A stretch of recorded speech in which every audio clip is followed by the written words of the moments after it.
What if I told you that the yellow, fluffy mass you excitedly pile onto your plate at the breakfast buffet every morning isn't actually eggs? What if I told you that it didn't come from a farm, but from a chemical processing plant, and that the liquid inside those trays is likely older than your youngest child? With the aggressive budget cuts of 2026, the concept of real food in cruise ship kitchens has been quietly replaced by industrial powder mixes, meat glued together with enzymes, and preservatives pumped from giant plastic bladders. My name is Elena. For 12 years, I lived a double life. By day, I was the smiling face of the cruise line, assuring passengers that our food was world-class and freshly prepared. But by night, I walked the metallic, windowless corridors of the galley, the massive industrial kitchens located below the waterline. I have seen things that would make a health inspector scream. I have seen how the gourmet meals you eat on white tablecloths, to the sound of a grand piano, are actually assembled on assembly lines that resemble factories more than kitchens. I have seen how food dropped on the greasy floor makes its way back onto porcelain plates in seconds, and how machine lubricant sometimes drips into the soup cauldrons. Today, I am breaking my non-disclosure agreement to expose 7 kitchen secrets that are never written on the glossy menus. These are the secrets that the smiling waiters are trained to hide from you.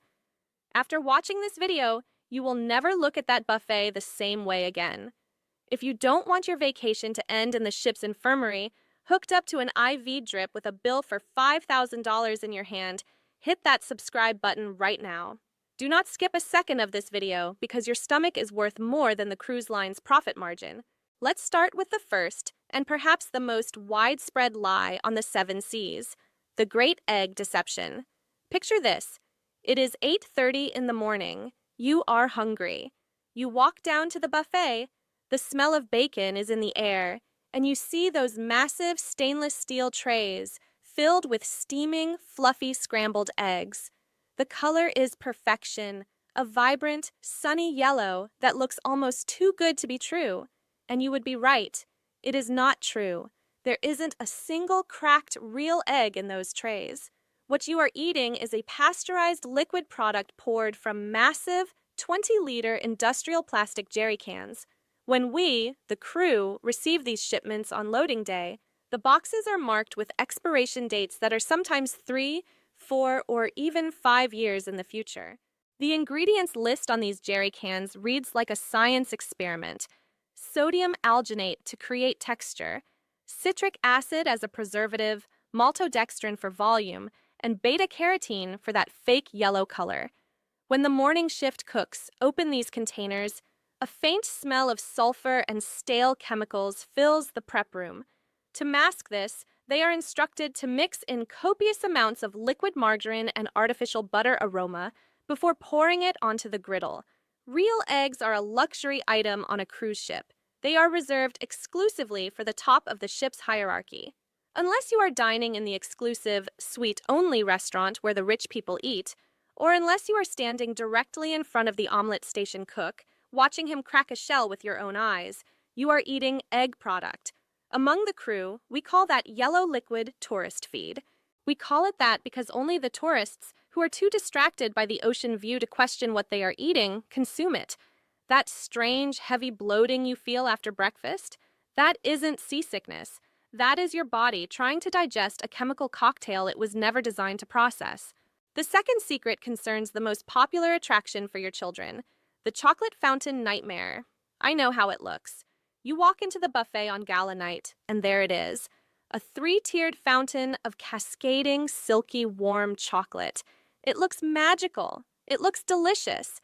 But if you could look at that fountain under a microscope, you would run in the other direction.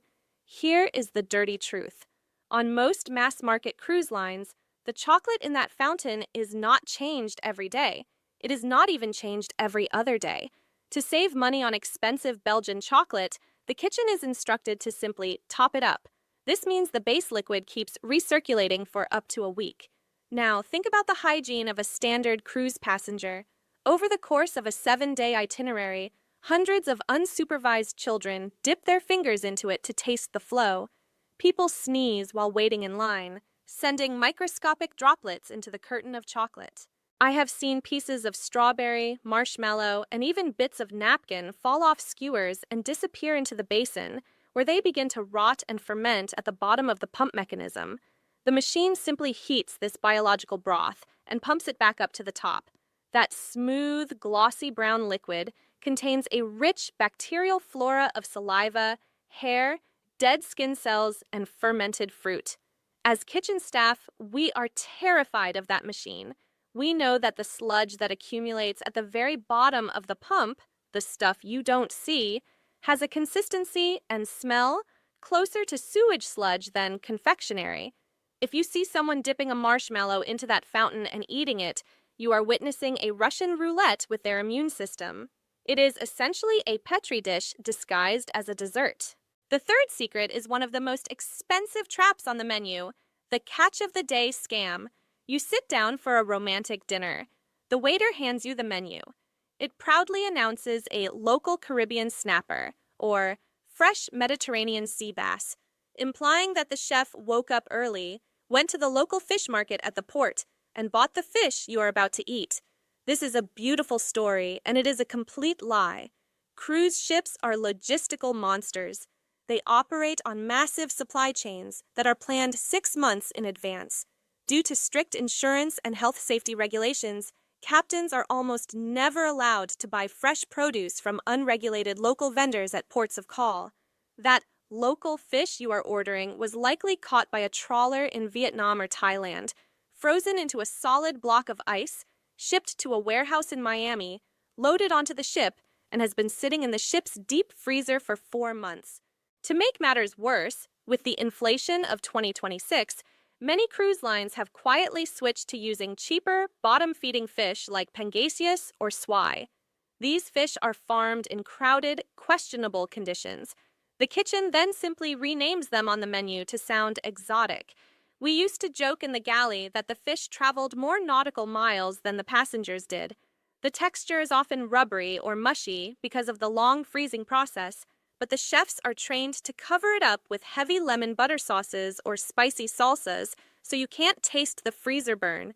If you want fresh fish, eat it when you are off the ship, in a real local restaurant on land. On board, stick to the beef. At least you know it's beef. Now, let's talk about the fourth, and perhaps the most dangerous secret of all, the soft-serve ice cream machine. This machine is the prime suspect in almost every norovirus outbreak I have ever witnessed in my career. You see the long line of happy people waiting for a cone by the pool, but you don't see what's happening inside the nozzles. The user manual for these industrial ice cream machines states that they must be completely disassembled, scrubbed, and sanitized every 24 hours to prevent bacterial growth. This process takes about 4 hours of hard labor. In 2026, cruise lines have cut crew numbers to the bone. The kitchen staff is overworked, underpaid, and exhausted. They simply do not have the time to do this. Instead, they often perform what we call a flush and rush. They run some hot water and sanitizer through the system without taking it apart. This is not enough. Over weeks, a layer of biofilm, a slimy matrix of bacteria and mold, begins to grow inside the internal tubes and the dispensing mechanism. That slight, weird tanginess you sometimes taste in the vanilla ice cream, that isn't a secret ingredient or a special recipe. That is mildew. I have seen maintenance logs where the internal parts hadn't been fully sanitized for 3 weeks because the machine was in such high demand by the passengers. Unless you personally witness a crew member taking that machine apart, piece by piece, and scrubbing it with specialized brushes, do not pull that lever. You are essentially eating a culture of whatever everyone else on the ship has been carrying. Secret number 5 is the dark art of buffet recycling. Have you ever wondered where those thousands of leftover burger patties from lunch disappear to? Do you think the ship throws away that much meat? Absolutely not. In the cruise industry, waste is the enemy of profit. The head chef has strict targets to meet. Those dry, overcooked burgers that sat under the heat lamps for 4 hours are collected, taken back to the prep room, chopped up, and drowned in sauce. They reappear at dinner as pasta bolognese, shepherd's pie, or meat stew. If you see a dish at dinner that is covered in a heavy, rich, opaque sauce, and the main ingredient is unrecognizable chunks of meat, it is almost certainly a makeup dish created from the previous meal's leftovers. We call this process masking. The heavy salt and strong spices are there to hide the stale, oxidized taste of reheated meat. The soup of the day is often just a liquid version of yesterday's vegetable medley that didn't get eaten. While this is efficient for the ship's bottom line, it means you are eating food that has been cooked, cooled down, reheated, and kept warm for hours, multiple times. This temperature fluctuation is a playground for bacteria like Clostridium perfringens. If the food doesn't look like it was cooked fresh, specifically for that meal, walk away. Secret number 6 is hidden in plain sight, and it is something you consume with almost every drink: the ice machines. You might think the dirtiest place in the kitchen is the floor or the toilets. You would be wrong. It is the ice machine. These machines are dark, damp, and incredibly difficult to deep clean. They are the perfect breeding ground for slime mold, a pinkish or black fungal growth that thrives in the cold, wet chutes where the ice drops. During a busy dinner service, when thousands of passengers are screaming for drinks, we don't have time to empty and scrub them. I have seen chunks of black slime fall into the ice buckets, and I have seen stressed servers simply fish them out with a spoon and keep serving the ice. If you look closely at your glass of water or soda and see tiny black specks floating in your melting ice, do not assume it is pepper or vanilla bean. That is mold from the interior of the machine. This is why you will notice that senior crew members, the ones who have been on board for years, almost always order their drinks with no ice. It isn't a preference, it's a survival tactic. We know what lives in those machines, and we don't want to drink it. Finally, the 7th secret involves something you touch at every single meal: the bread basket. When you sit down at your table in the main dining room, a warm, inviting basket of rolls is placed in front of you. It looks fresh. But ask yourself, what happens to the rolls that the previous table didn't eat? The official USPH, United States Public Health rule is clear. Once food has been served to a table, it is considered contaminated and must be thrown away. The reality of a busy dinner service is very different. If a roll looks untouched, if it doesn't have butter smeared on it, and if it isn't broken, waiters are often instructed, either explicitly or by pressure to reduce waste, to put it back into the warmer. That roll in your basket may have been on a table where someone coughed on it. It may have been touched by a child with unwashed hands. It may have been sneezed on by the previous diners. You are effectively sharing germs with strangers you have never met. In the galley, we have a cynical saying, "If it isn't bitten, it isn't trash." Unless you see the waiter bring the bread straight from the oven area in the back, assume it has had a previous life. Cruise ship kitchens are not the sterile laboratories they appear to be in the promotional videos. They are factories. They are high-pressure industrial environments where speed, cost-saving, and waste reduction are prioritized over your individual health. The staff are doing their best, but the system is rigged against hygiene. Now that you know these 7 secrets, you have the power to make better choices. Avoid the fake eggs and ask for fresh ones. Skip the chocolate fountain entirely. Question the fresh fish. Never, ever trust the soft-serve machine, and always order your drinks without ice. Your stomach is your responsibility. Be smart, stay healthy, and don't let a bad meal ruin the vacation you paid thousands of dollars for. See you in the next video.